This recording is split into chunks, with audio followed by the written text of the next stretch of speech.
Okay, Go ahead. thank you. Yep. Okay, thank you, Dr. Barris. So my name is Weibo Gao, and I'm the PG student of Dr. Su's team. So my current working project is basically on the lower limb, like the knee exoskeleton. I'm also doing some research on the upper limb exoskeleton to help the subject with ALS. And I'm also interested in the related biomechanics analysis. Okay, that's it.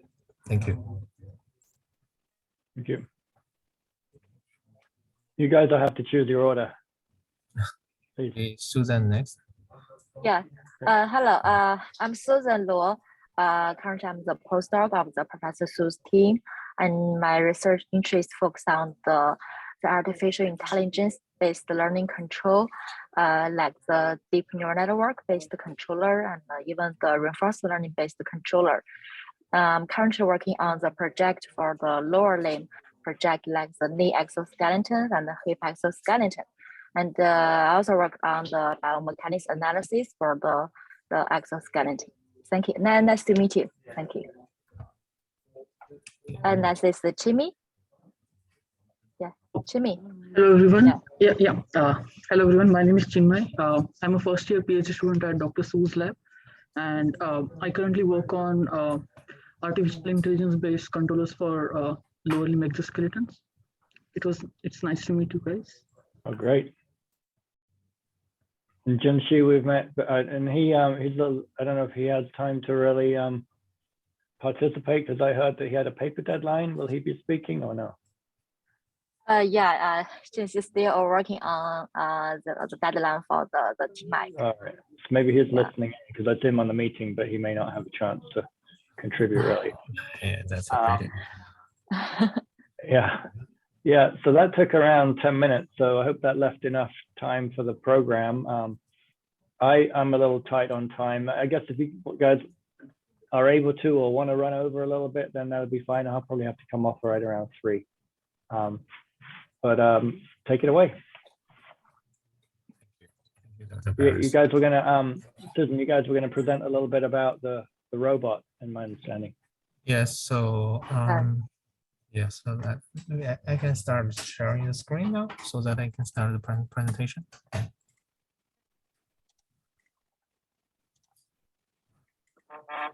So can everyone see my screen right now? Yes. Great. Okay.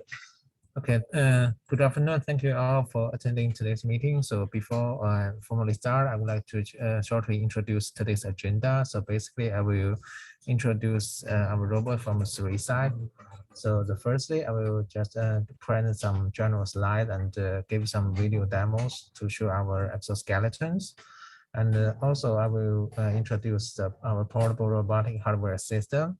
And then since we have already did some able-bodied subject tests, so I want to also to give some like data or the analysis to show the performance of our knee exoskeleton. Okay, so this is a general demo. So the picture in the right is a whole structure of it's a unilateral of the knee exoskeleton. So which consists of the control part, and this is adjustable electric strap, and these 2 parts is for the tie support free, and this is the main actuator. We use the QDD actuator to generate the torque to support the subject, and this is for the shank support free. So the total length of this exoskeleton is basically equal to the length from the subject's weight and the knee. And we also make it adjustable to make sure it can suit the subject with different body shape and also size. And the total weight is of the unilateral exoskeleton is 2.1 kilogram, and for the bilateral is 3.5 kilograms. So basically, the weight for the one side of the exoskeleton itself is kind of like 1.4 kilogram, and For the gear transmission, we use a 9 to 1 gear and for the gear reduction. And we use the bidirectional actuation. You can see in the picture. So for both sides of the knee joint. So why we use this? Because so one of the advantage of this design, like the firstly, we can see by directly mount the motor on the knee joint. We so minimize needed like the cables and the bolden like the strings to transmit the power, and also the torque on the joint directly. It kind of directly just effect gives the effect on the joint, so that it's kind of like an artificial muscle to give the needed support. And the torque output can be 20 Newton meter, and the speed is over 26 reps per second, and so it's totally can cover the human's joint motion speed, like the flexion and extension. Okay, here are some like demo videos.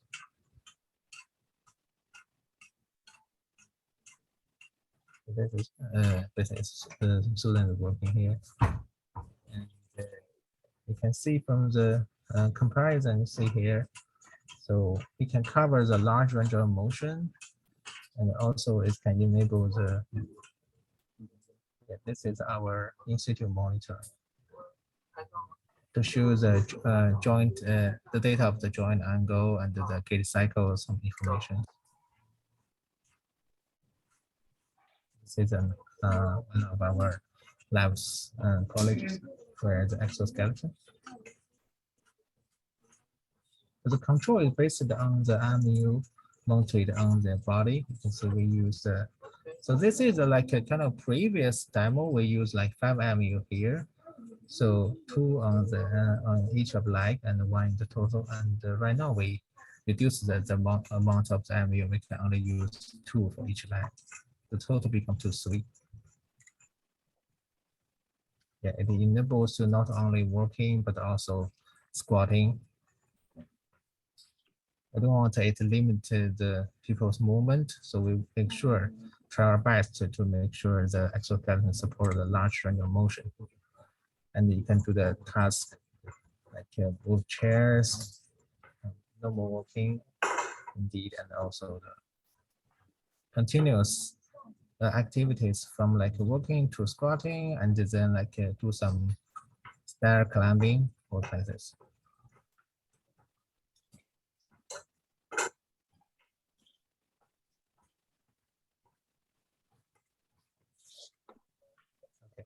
So here is another demo video to show so how the users can wear the exoskeleton.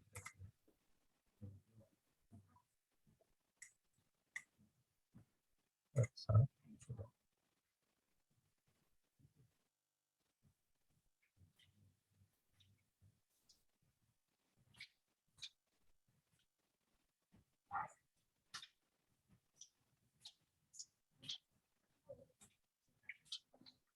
So these are the inertial measurement units, aka MU, to help us to build the control architecture.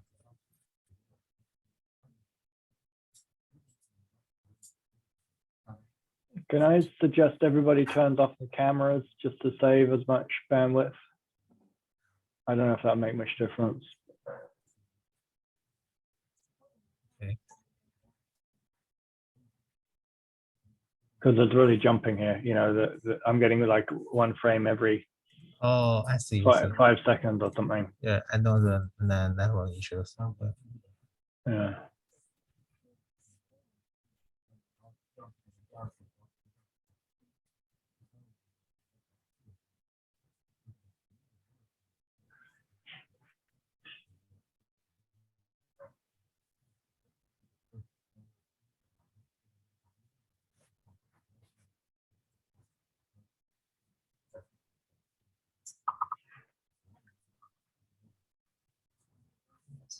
So that's basically the total progress of the wearing the exoskeleton. So some cables like connected to the motors and the controller box here, and it can be completed by the user him or herself.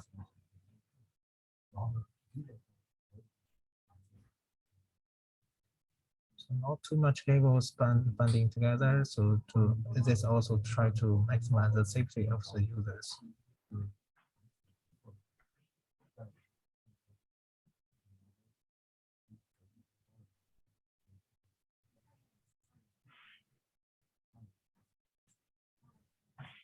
Yes, that's a process. And we also did some like binding cables and also like some straps to make sure the cable are not wishy-washy, and also this is for the safety.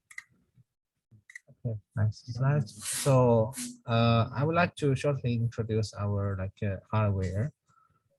So firstly, if you still remember that I mentioned the total weight of the exoskeleton is 3.6 kilogram. So actually, based on the state of art exoskeletons, it is developed by other groups.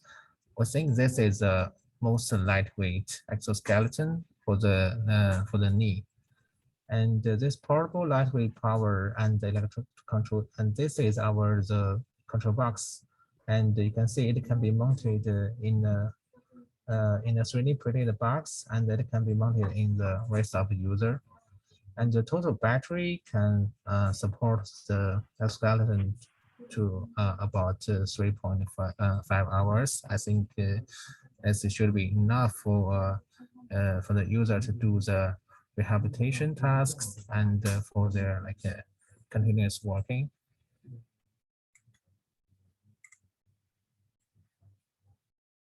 Okay, so here is part the electronics architecture of the exoskeleton.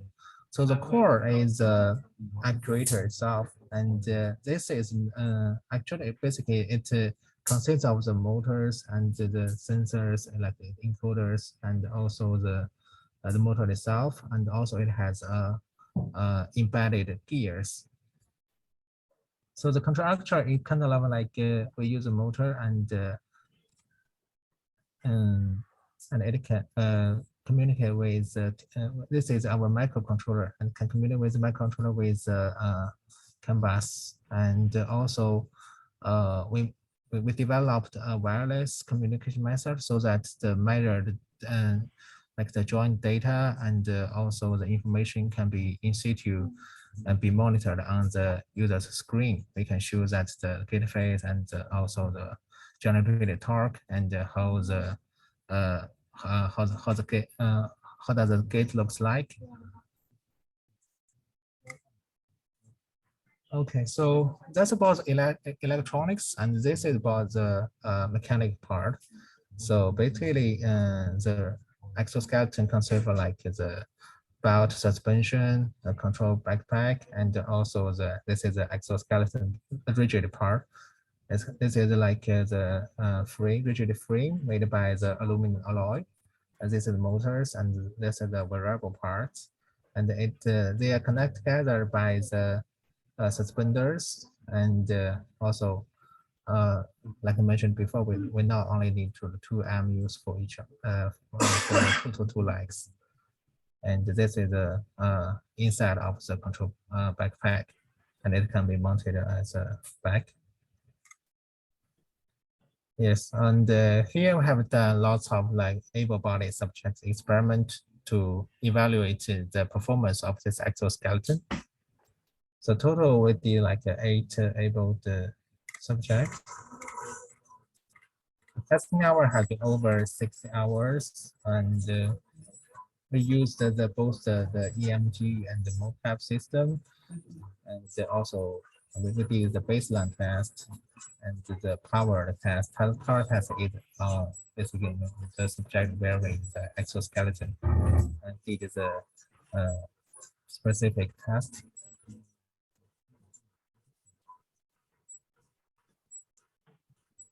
We did some treadmill tests, and also this is for the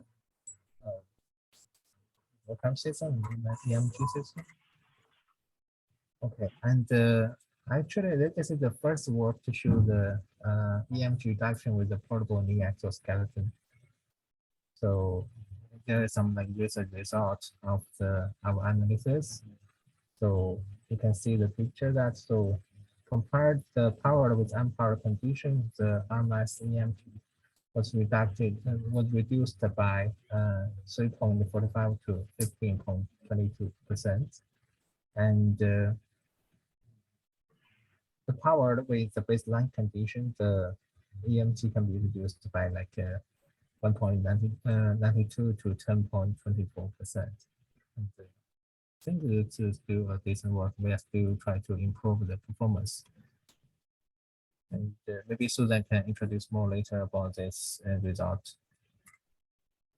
And so last, we also did some like demos to show the exoskeleton is capable to enable the user to working under different, the situation condition of the road, like to the ramp or to the trails or even the grass road, something like that.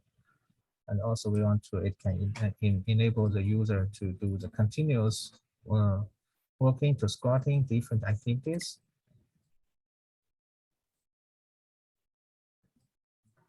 So here we also did a pilot test on 3 subjects with osteoarthritis. And want to show that the exoskeleton, this is actually our current ongoing project. So we want to show that the exoskeleton has the capability of reducing the knee pain of the OA subjects.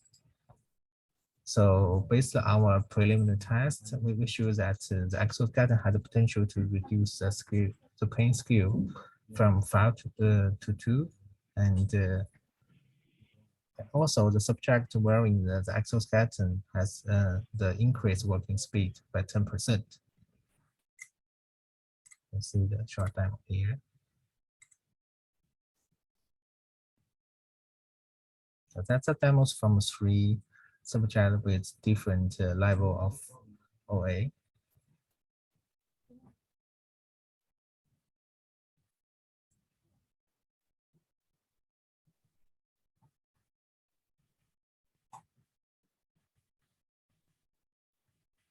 Yeah, you can see it here watching the screen to see the in situ monitoring of the subject's biomedical data. Okay, that's it. Okay, thank you. Okay. Well, I guess I assume we have some time for question and answer. If that's okay. Is that okay if we ask you a few questions? I'm going to assume. Yes, yes. Yep. Okay, great. So would anybody from the Kessler side like to pose any questions? If not, I'll go ahead with one. Okay. Could we take another look at the the slide that showed with the what I have written down, the electronics? Electronics here. For me, I think it'd just be really helpful to Page 5, yeah, I think. to get to my objective is really to understand a little bit more of the working Yes. of it. So I think that one is it slide 6. Yeah. If you could maybe blow that up again. Yes, sure. Can I see my screen right now? Yeah.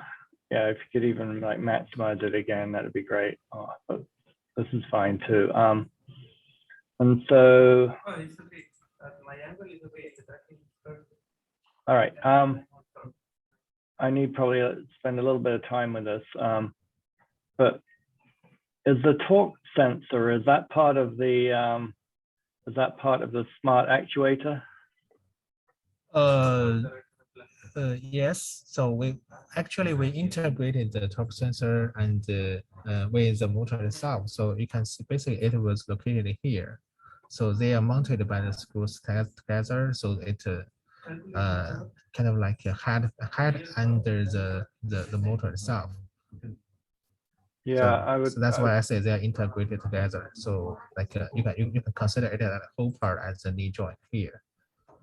Without thinking about it very carefully, I mean, it almost seems like they would have to be, because isn't it like a servo motor which looks Yes, at the it's torque and everything? So isn't that's part of the control inherently, right? yes, so that's why I call it like a smart actuator, since it's integrated.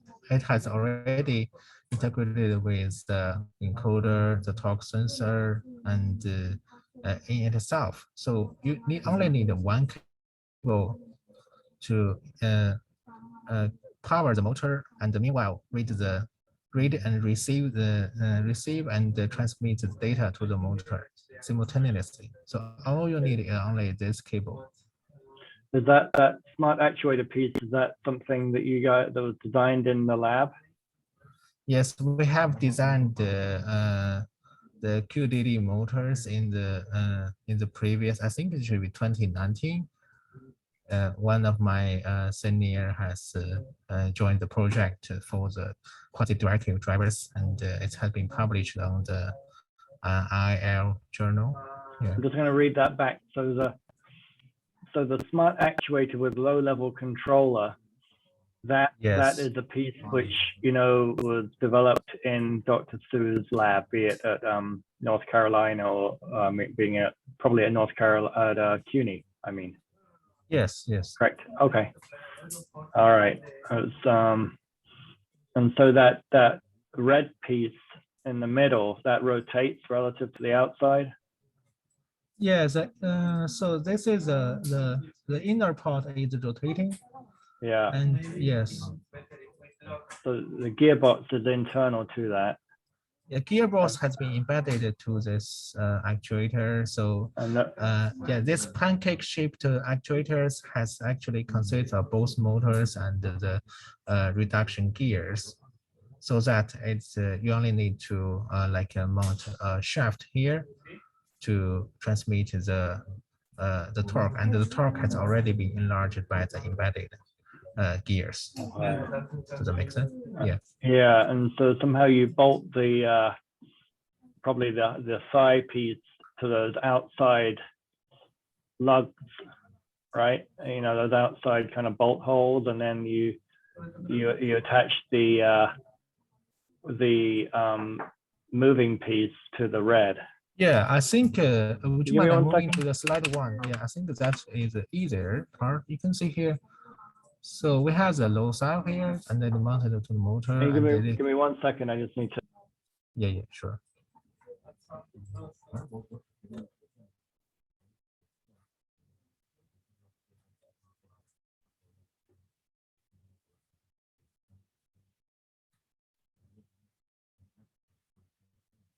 Yeah, somebody brought something back to me which I'd forgotten. So you're still there, right? Yeah, sure. I'm here. Okay, so you come back to the slide to kind of show us. All right, that. Yes, that's the actuator, and we customize the low side to transmit the torque, and you can see that this is connect to the shank part, so that it enable just connect to the torque only to. It's just we want to make sure it consistent with the human motion naturally. So the outside part is fixed to the upper side support frame, and the lower part is fixed to the shank support frame. The inside part is fixed to the shank support frame. Yes, the motor is basically is mounted on the upper part, and by connecting with the low cell, so we make it flexible for the low cell, so it can enable rotate along with the knee joint, and we make the lower part is flexible. Okay. Customized load cell. That was from before it was integrated, is that right? Or is it still, you still have customized load cell? We already had many backup the customized load cell. Yeah, it have been manufactured, and we have so many backups in the lab. And I don't think they are very they're vulnerable, and that's all. No, I'm saying the current design version. I just want to make sure that this schematic here is current and consistent with the one about the electronics. So this is customized load cell. Did that appear on the other diagram? This one. The one which had the electronic schematic. So now I'm seeing that the load cell, but I don't remember. Here we go. Yeah, the load cell is The same as torque actually, sensor. yeah, load cell is kind of like how to say it? Yeah, we integrated the torque sensor to the load cell. Yeah, so you can see this is the mechanical part. The frame looks like a load cell, but we integrated the sensor, so that's why we keep a cable here.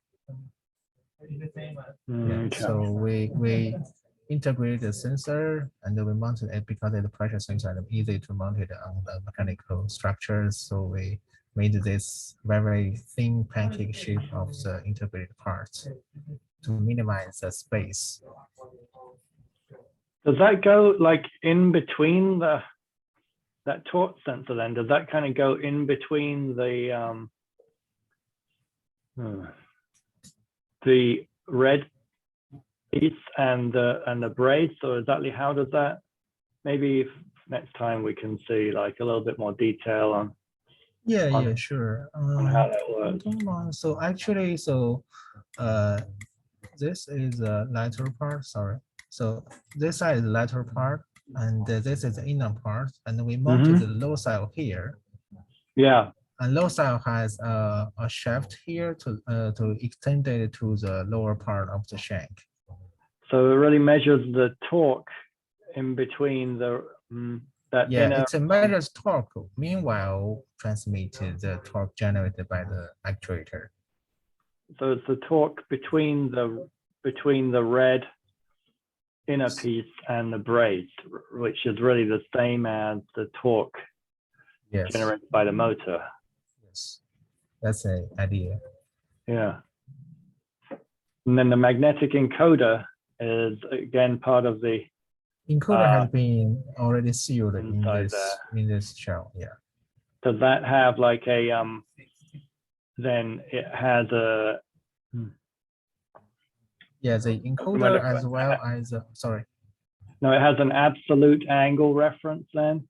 So if you put it to 30 degrees. Yeah, we use I think the encoder should be 16-bit magnetic encoder, so it should be the absolute angle. Yes. Yeah, I don't know the encoder technology very well. There are maybe there are some which really just pick up. Yeah, I think this one used yes. But this one picks up position, right? Yes, it can. We use the 16-bit magnetic encoder here, and so the resolution can be for a 4,000 and then 6 count per resolution. So basically equal to the minimum measure angle should be 0.8. Right, so that should be accurate enough. Okay. And that's been integrated here, so we made it in the same axes, so that to make sure it measures exactly the angle of the motor rotation. Yeah, just the same idea as how we mount the torque sensor. Yeah, thank you. Great. Yeah, thank you. I wanted to pause and see if anybody else has any questions, maybe some that have been spurred by that, or any other ones.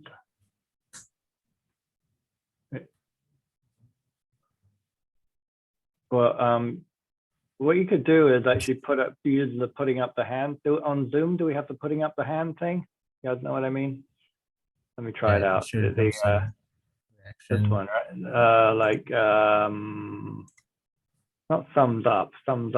I didn't really mean that, but I meant the raising the hand. Yeah. I can see Jimmy raise the hand. Yeah, no worries. Yeah. Okay. Yeah, it's in reactions. If you press reactions, like you can see raise hand. Yeah, I couldn't see that. Yeah, raise hand. Oh, it's the big one like that. Okay, I got it. Yeah. So feel free. Yeah, I got you. Yeah. Okay. So we'll watch out for those. Yeah. Hopefully they will pop up. I don't have everybody on my screen, but I imagine that they would pop up if anybody had one. But I wanted to, I'm kind of just focused on this because it helps me to kind of understand what's going. The more I understand the working of the device, the better I can kind of see how it would integrate with people and so forth. So could you tell us a little bit about, well, I had one question, which was that, like, is there a calibration procedure, like a zeroing out type of procedure or no? Yeah. Yes, sure. So actually, this calibration process has been done with the motor itself, because for each motor, we will do the precise torque tracking test to make sure so our torque command is the torque output should coincide with our torque command. So that's a necessary part to do the calibration of the motor and also do the torque tracking. Is there any? Sorry. No, I'm sorry. Is there any phase where you, like, for instance, like in a gait analysis, right, where you have them go in a standing position and then say, this is our zero position of the joint angles? Do you have anything like that? Yes, sure. So currently, before each of the we call it like the testing trials begins, we will ask the subject to stand straight. So we take that one as a 0 point. So in this position, we take let's see the straight line kind of like the 0 point, and that's our beginning point. Okay, and Junxi also said the MU angles and the motor angles from the encoder are zeroed at the beginning at the first 3 seconds. Yes. The first 3 seconds, but in a standing pose, correct? Yes. Yes. All right. So, that can be controversial, right? If you call that 0 degrees is when you're standing, right? And is that kind of what you're doing? You're saying stand upright, and that's 0 degrees knee flexion. I know there might be some controversy with medical definitions. So because I mean this 0 is based only for the control side. Yeah. So yeah, we know. So actually, we developed like 2 phase for the extension and the flexion. So we just use this angle at the 0 point for the control, so that we can distinguish. So we are helping the stand phase or the swing phase. So that's basically tell us so which direction we want to support to give the correct motor angle. Yeah. Yeah, that's not for the medical definite.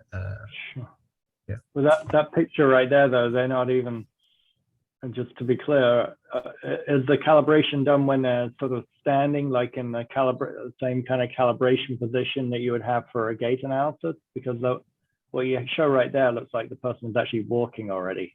Yeah, during the calibration, the patient, subject need to stand in a like standing pose, like a T pose. Yeah, T pose. All right. Okay. Yes.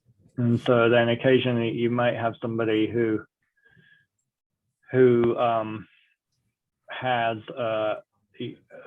inability to get their knee straight, depending on, like, if they have some of the knee OA even can cause issues with that, and that can be selected for in the experiment.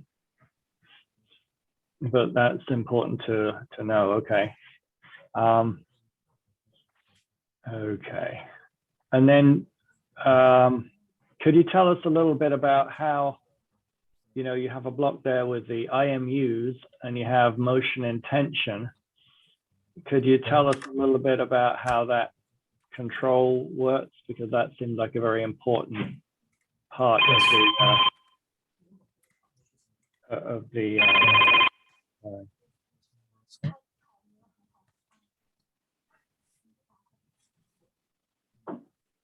sorry, I got a call there. Got thrown off for a second. What was it we're in the middle of? Yeah, there couldn't be how the intention is defined and how that controls the motor. So we use a phase-based algorithm for generating the torque.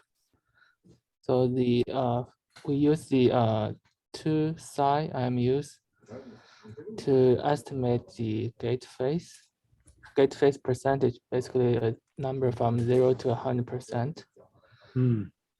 And using this phase variable, we then use a impedance controller to generate torque based on a reference trajectory. Yeah, we also add a feed-forward term for a better experience. Yeah.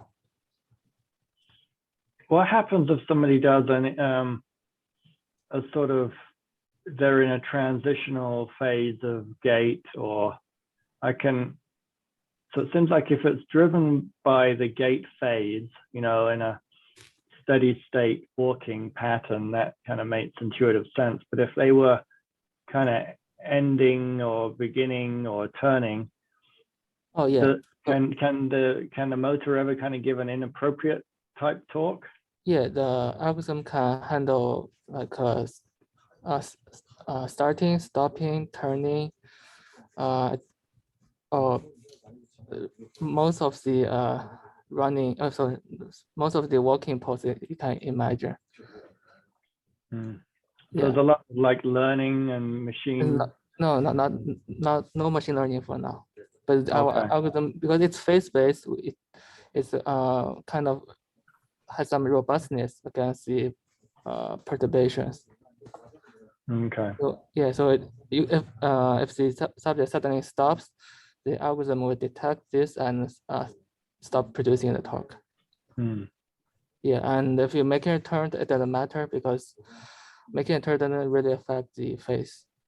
Yeah. Okay.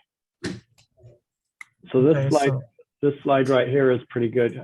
Somebody was going to say something. Go ahead. Yeah, I saw Manan raise the hand. Do you have any questions? Oh, great. Yes, I just wanted you to repeat how you use the IMU data in this entire process. I think you said you use that for detecting the gate phase, and I couldn't get the hold of things after you said after that. If you can repeat that. Oh, okay. So there are 2 IMUs on the side, one on each side, and we use these 2 side IMUs to estimate the gate phase. And then we use this gate phase to implement a impedance controller using a biological angle reference. Okay. Yes. Okay. Thank you. Yeah. I can send you a related paper. Wait 1 second. Sure. Can you say a little bit more about the you have the sizes put up there, which you have 2 sizes now, and I'm actually probably unfortunately a little bit better with pound units than Yes. kilograms, and so I'm trying to figure out exactly. Yes, sure. There's kind of 2 sizes, and it seems like The first slide. you'd normally try to cover with like 3 at least. So I'm just wondering. Yeah. Yeah, so the total weight basically it includes the parts on the two legs and also the control box. And so that's we call the total weight of the bilateral is 3.5. So unilateral 2.1 that includes basically this part. So I made a short, I made a reduction. So let's say the lower part for the leg, it's for each leg, it's kind of like 1.4 kilograms. And so the other parts for like the belt, the straps, and the controller box, the total weight should be like 700 grams. That's it. Okay. And then between the two, you mentioned that there are two different sizes of robot. I'm not sure. Sorry. So on the other slide. At the top of the other slide. Sorry. So maybe it's in there. So the two sides. Yeah, you had it there. Maybe robotic hardware system.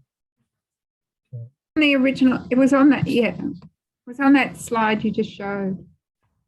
By the way, everybody, I'd like to just mention, I did give an introduction to Dr. Forrest at the beginning of the call, and she has been able to join us, and that's his voice you just heard. Yeah, sorry, I do apologize. Yeah, my apology. We're in the middle of something, yeah. And so, yeah, the next one, right? Slide 7. Yes. This one? Yeah. And so it's XS and XL. Okay, and so just thinking through, some of the body types that this would be compatible with. Those are probably things that we have to think about for our. So can I just ask Peter, what is the limiting X? What is the, what about a person who's like 165 centimeters height? Oh yeah, I've just noticed, Gail, yeah, I'm catching up to it. This is defining the top and the bottom, isn't it? Yeah. If you read the slide. Yeah. So how many slides in total are there? Sizes in total are there?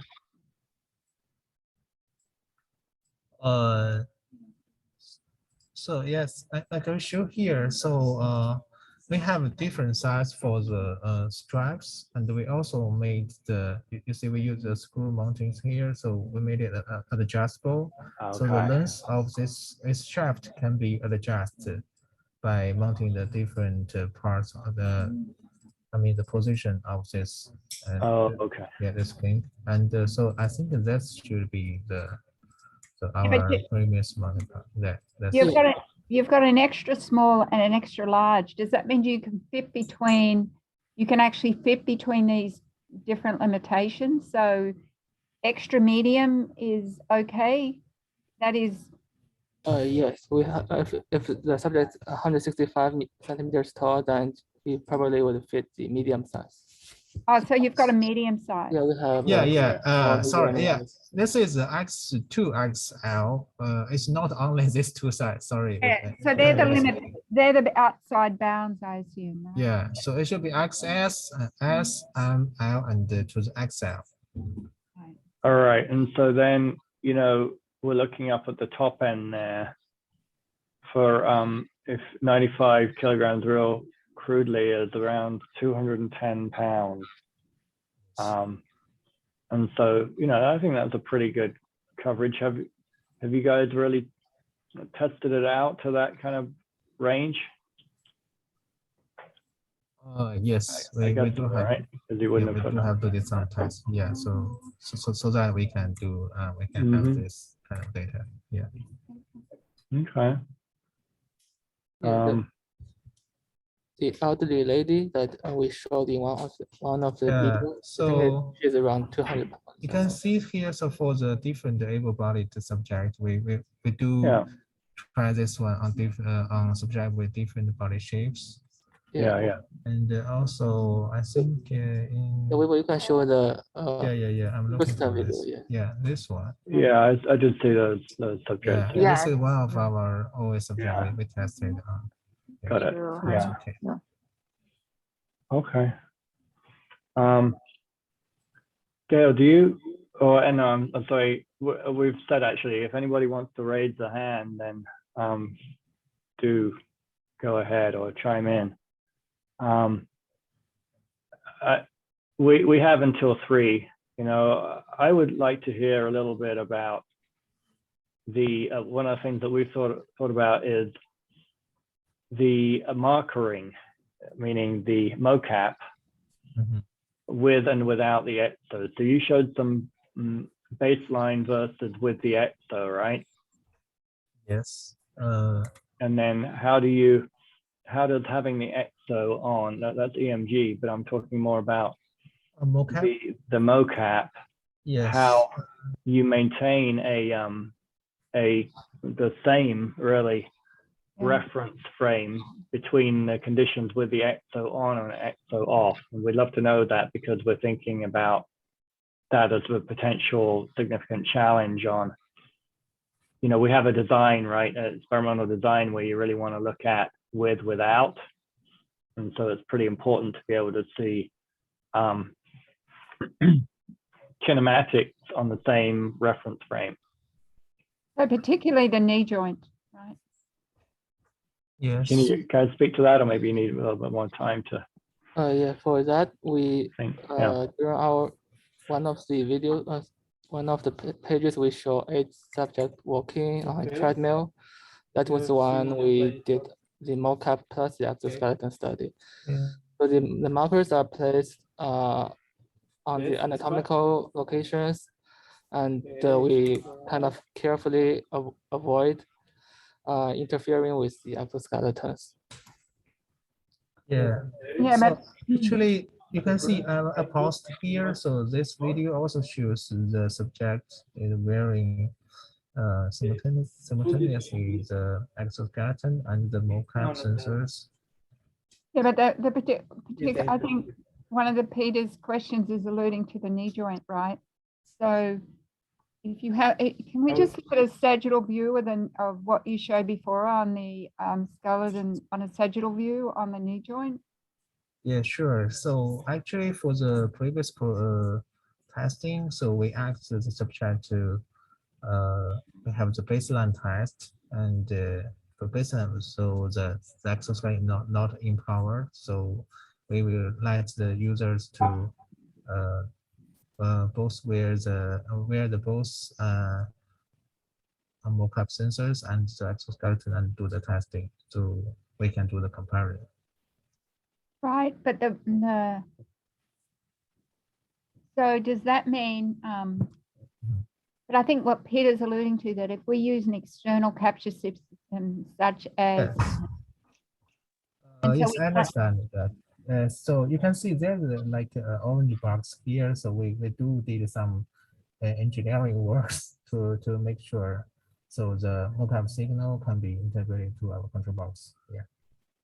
right, but what about, I understand that you're using one to measure the other, and it's like you're using one as a, if you like, it tests the accuracy of your MOTEC system. But if you go to that slide on where you had the person that you're showing them, slide 7, go back to slide 7.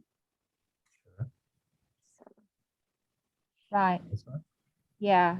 So, and Manam, you can actually talk here too. So when you're articulating, so potentially around the hip joint, we probably don't have, I don't know, I can't see, but in terms of the knee though, where do you place, where can we place The lateral marker, right? Yeah. Yes. And Yes. so you can extrapolate from the medial, Madam, please jump in. You can Sure. extrapolate the medial marker to the lateral marker, sure. But even in a dynamic motion, that's probably not very smart. In a static view, you don't. So I'm just wondering what Peter's alluding to, that given that one of our conditions is the walking without the exoskeleton and then walking with the exoskeleton, we wish to keep the marker system the same. And so it's going to be quite difficult for that to happen about that knee joint in those locations from the side view, right? I don't think the interface will be a very big issue because but I'm not sure if it's available, but we are confident because we already did some like the exoskeleton with mocap system together, the testing, and we may share with you some of the previous videos. Yeah, maybe the figures to see. We will. Sorry, I shared a slide in which on slide number 2, great. I showed the markers we used when we for the exoskeleton study when we did the So I apologize. You probably showed it when I wasn't on, but can you show me? Can you re-show? I think you put that in the chat, didn't you? Yeah, it's in the chat. We will open this link. I think you guys. Yeah, if you can open it, then that'd be great. Which is yeah. So here we show the markers we used when we did the mocap study.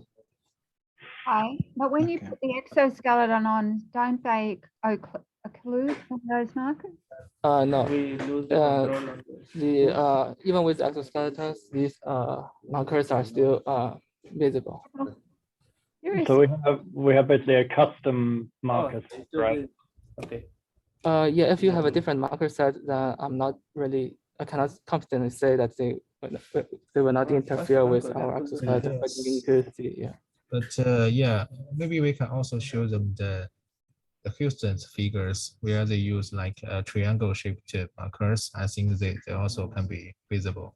So you built kind of like another gate model, you know, especially for this in a way, which presumably what system was this done under? Vicon. Oh, sorry, Qualisys. Okay. So is this a custom marker set you have developed for testing this out, or do you? Yeah, it's kind of a custom marker set, yes. Okay. So if you look at this, you have, Madam, again, jump in. Sure. I think what you're trying to do is one medial, those ones on the medial and lateral, is that the condyles? They look high, but, and then you've got one on the, looks like the tibial. And then you have one on the medial aspect of the tibial. Yeah. I think the ones on the above tibia are the use for the knee, probably. Yeah, we have 2 for the lateral and medial knee joint. Oh, you have 2? That must be particular for Qualisys, right? I think the green arrow points at the medial and the lateral knee joint location. Yeah, that's one. Yeah, one medial, one lateral. Yeah. Yeah, they're on that. Yes. Okay.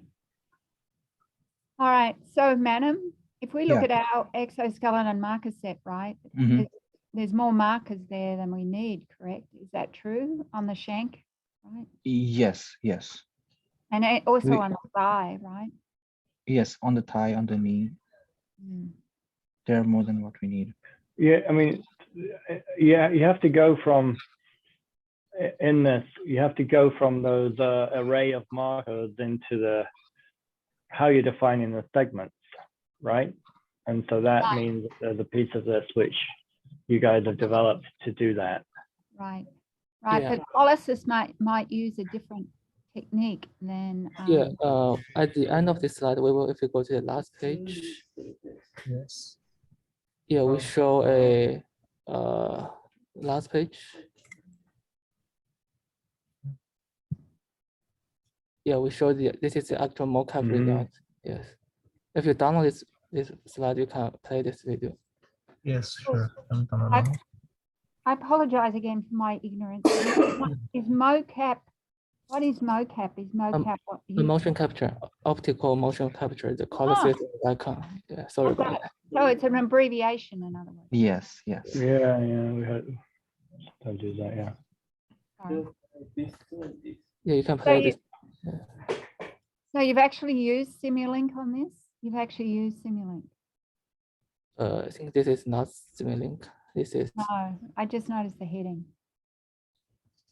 the quality software. Interesting. Yeah, very. Okay. I have a question. Like, do you guys use the ISB standards for placing the markers? Like, or do you have any particular standards that you follow for placing the markers? Okay. Dimension? We Can- typically use the Helen Hayes marker set. Okay. Yes. Thank you. Which is, I mean, I think it's a standard both with motion analysis and our new system, right? So Yes, yes. And you guys have tried this with a variety of body types as well? Yeah, we tried 8 subjects. Mm-hmm. We try to Those same people that we saw on the able-bodied treadmill. disability. Yeah, 8 lab members. Yes. Those people we saw on the treadmills, right? Yeah, on page 8. Yes, on these Yes, people. this one. Got it. Okay. and does Qualisys, what marker set does Qualisys use? You know, What's the question again? what marker set does Qualisys use? It is also a standard system. No, you can define your own marker set. The you quality doesn't require a Okay. specific set. But you still have the markers on the condyles of the knee, right? On which joint? Do you still have the markers on the condyles of the medial and lateral knee, right? The convex? The Yeah, Convex, the yeah, knee. On the convex knee? of the medium. Oh, yes. Yeah. Yes. So I think it should be fine if Well, they can place it on the condyles with the setup. Yeah, but then- I'm not rather surprised that given that photo in 6, I think it is, or 7, that sagittal view, that Yes. you can see them with and without the exoskeleton. Right? Yeah, the slide 7. Yeah, that's what surprises me. Slide 7. Yeah, the convex of the medial or lateral knee here. The camera in the front can see it. The camera on the side cannot see it. Because we have, at that time, we have 8 cameras. As long as 3 cameras can see the markers, then it's fine. Yeah, that's a great point. So we actually have 35 cameras, so Oh, it's a lot. Yes, that's impressive. Yeah, so I think that should work. okay. I was going to limit my further questions to 1 for today. If there is, and if presuming that we're hopefully okay to move on from that, I just noticed in a few of the slides there was a tether between the laptop and the there was a tether between the laptop and the exoskeleton, but we wouldn't be having it tethered, right? Oh yeah, you can remove the wires. The tether is just for our own convenience because sometimes the tethered version of data transmission is more reliable. So that's why we use the tether. But if necessary, we can switch to fully portable. Yeah, Or would you so say that the untethered is reliable enough, if I could put it rather loosely? Yeah, we are currently like testing and improving this data transmission. Oh, okay. yeah, so our goal is try to make it fully portable, and it can right now. It functionally can work without the communication cables. So we use the USB cable here. Just want to make sure the data is totally received by the computer. But we are testing our wireless communication, so which enabled by the Bluetooth. Yeah, we want to make sure so every biomechanics data is received. So if you're walking along next to the subject with the table, that will make a big difference to, I mean, the feelings, I guess, or however you want to put that, right? I mean, you're trying to get a natural pattern, and so I think it's pretty important that they're able to walk and feel Yeah, so Yeah, of course. yeah, of course, yeah. So during the test, we make the cable is long enough so that it will not interface the user's natural movement. So it's we made a quite a long cable here. Yeah, we probably want to explore that a little bit more, but to me, Yeah, if we do definitely. a series of people, it will be highly, highly preferable to have it have a robust, wireless data collection. Yes, sure. We are working on that to make sure the portable Okay. version is the communication for the portable version is stable enough. Okay. Yes. All right. And that's for me. I'm not going to probably. I think this was, from my perspective, very, very helpful and very, very interesting. And personally, I find it very impressive that you guys, your lab and Dr.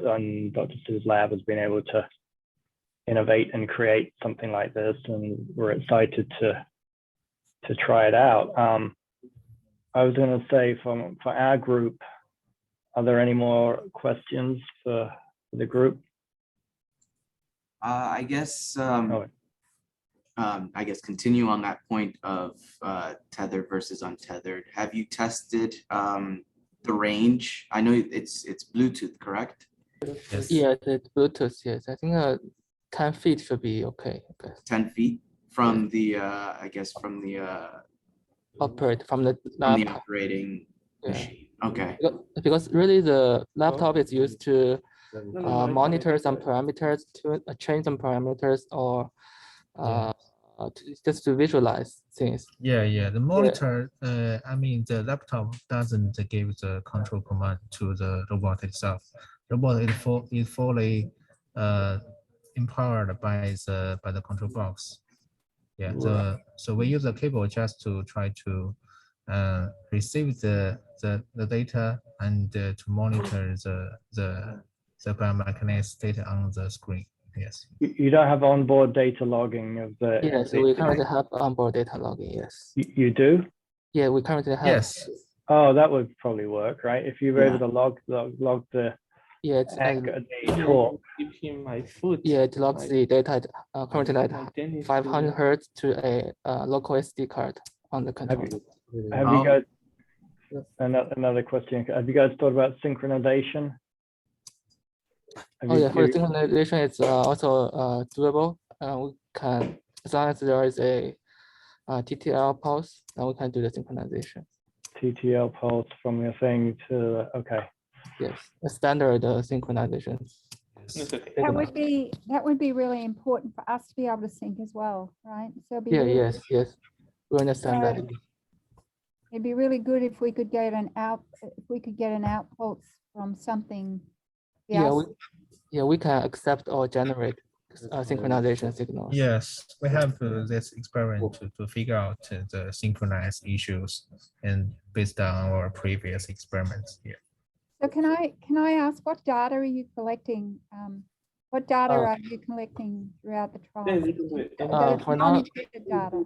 Yeah, for now it's mainly the joint angles, joint angular velocities, and some parameters, intermediate parameters in our controllers, like the gate phase, the motor current, motor torque, and this kind of parameters. But we can change it to anything you want. So I know I think you put pressure sensors in, right? You don't collect, there's no forces being collected. So, right? Correct? For now, we have forces because we have force insoles. So we also can collect the z-axis ground reaction force.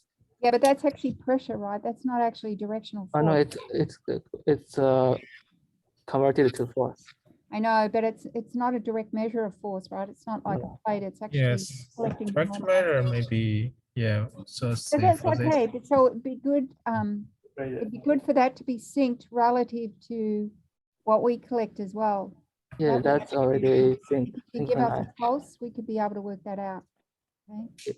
Yeah, everything on our side, the IMUs, the insoles, the controllers are already synced. No. Yes. So also in this case, so our collaborator, they use the first plate here and we did the synchronization here. Okay. So I know we have a follow-up meeting. Is it potentially that you could go through some of that when we in the data collection on the follow-up meeting too? That would be good. Okay, thank you. No problem. We will do that. But Yeah, I just have one other question and then I'll be quiet, Peter. So no, go ahead. is it the exoskeleton doesn't need the computer tethered, right? It runs, the software is independent, correct? No, it doesn't need it. It Yeah, has the a- software is runs on this microcontroller. Yeah, It's, yeah. it's Just- independently. Yeah, it doesn't need computer anymore. So Yeah, that's why we said portable. Yes. Yeah, the laptop just give, you can use laptop to change some parameters on the controller. Okay. But once the controller, once the parameters has been, let's say, determined, you Yes, don't really need the agree. computer. Right. All right. Oh, I've still got my hand up. I didn't mean to have my hand up. Sorry. Yeah, I would say from my perspective, you know, we've run over a little bit, and maybe in the interest of everybody's time, I would say we can probably adjourn for today. Yeah. Peter, just one more, Peter, did you ask as to where the robot assists in the gait cycle, right? Did you ask that? We talked a little bit at the beginning more about the this slide and how the control works, but we didn't really talk about the specifics of you know, like the nature or the direction of the torques and so forth, but it's driven off the IMUs, which are detecting the fades of the gate. Right. But I assume it's about terminal stance, right? Is that true? So maybe I need to ask. Sorry? In my understanding, it can, why don't we just do it this way? In my understanding, it can supply extension and flexion torques appropriate, I guess, to the phase to try to track a desired kinematic profile, I would guess. And anyone can answer this. So Yeah, is it right. all the way through the gait cycle, or is it like a terminal stance where it initiates As a I said, flexion at the knee to swing? as I said, I'm testing at this point, and you know, that anybody, you guys should comment or respond. Yeah, it's Peter was correct. We try the main goal is for the controller to track a kinematic profile. Yes. Yeah, but I mean, you know, persons in terminal stance, so it's correcting all the way through? It's correcting gait all the way through? Yes, for the entire gait cycle. Yes. But So is there a pre-programmed kinematic profile that it's correcting to? Oh, you were currently, right. yes. Okay. And So is we that can- pre-programmed kinematic gait file, is that relative to normalized data, or is it like for, Normalize the data. okay, like something out of winter or testing data? What is it normal? What is that? From public data set. Okay. But we Interesting. can change it to any profile we want. To, for example, to let fit the patient More than 50. better. No, 60. Yes. And so Right. is it operating on the both limbs or only on the more affected limb? I said, I don't worry, I don't care. Can you repeat your question Daily again? food. Daily show. Sorry. Can you repeat the question again? Yeah, is it only on the limb with arthritis or the more affected limb, or is it on both limbs? Is it, You mean the torque is the same for both leg or not? yeah, Yeah, currently it's the same. sorry? Oh. What was that? Negative fever. Sorry, is it Currently the operating on torque- one limb? Currently, the torque are the same for both legs, but Okay, alright. yeah, but So it it's can be matching adjustable. both left and right limb, basically, right? Yeah, but if you change the controller, you can make it look different. It's Ah, doable. Yeah. It's totally doable to do give a different torque for each of leg. This is interesting now. I could go on all day about this. I mean, you so carry on. therefore, Gail. can I ask, so with a person with arthritis, right, you assume you've got a more affected and less, is it using the, are you optimizing it to that, as you say, external data, or are you optimizing it to his other limb? How do you do that? Technically, we are using both. Oh, Yes, because the gate phase are generated by both legs, but the kinematic reference is from the public data set.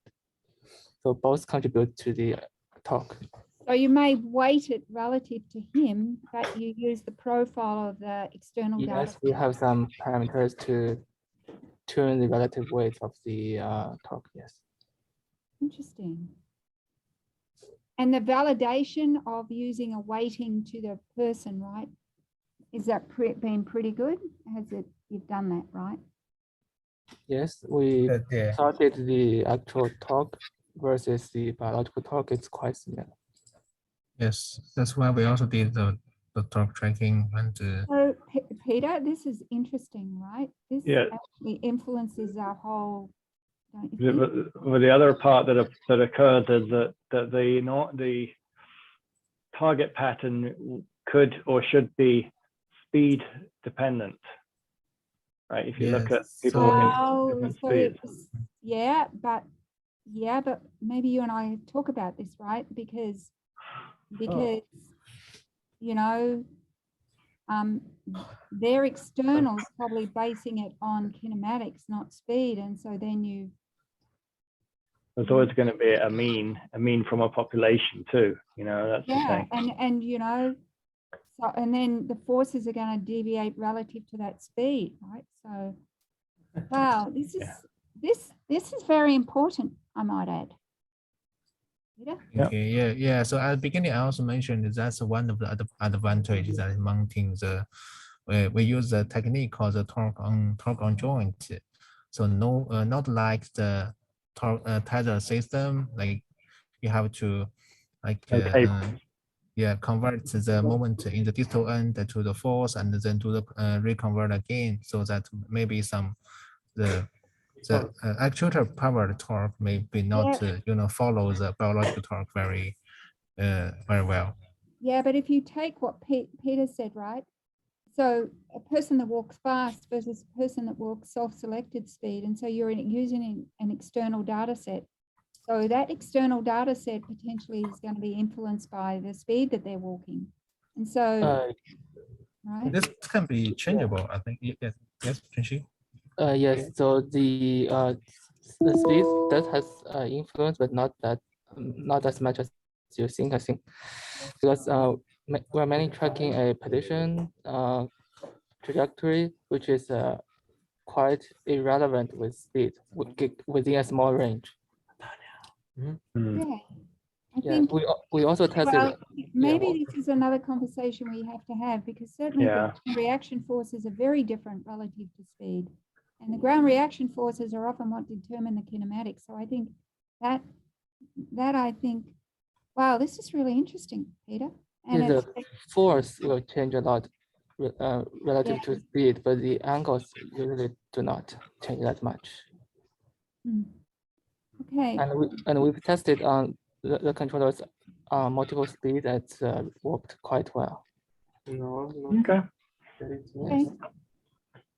So Peter, when you think about the project, right, it's going to be important, I think.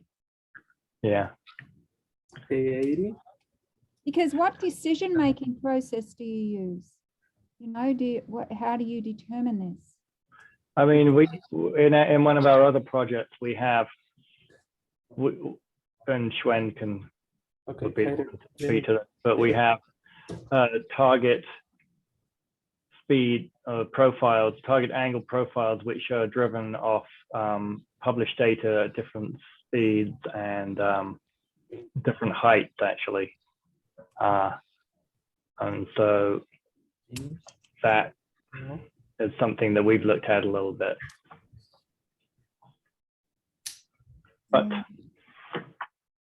my thought would be to kind of leave it there. Yeah, no, that's fine, Peter. Thank you. Yeah. And so why don't we reconvene, those of us who are able to, in the next scheduled time. Xuan and Susan are coordinating, I understand. And I'm going to say goodbye anyway. Yeah, no, I'll say goodbye also. Okay. All right. Thank you for your time. Yeah, thank you so much. Thank you. Thank you. Thanks for setting this up, by the way, Susan and Xuan. Absolutely. All right. Bye for now. Okay. Thank you. Bye. Thanks again. Bye. Bye.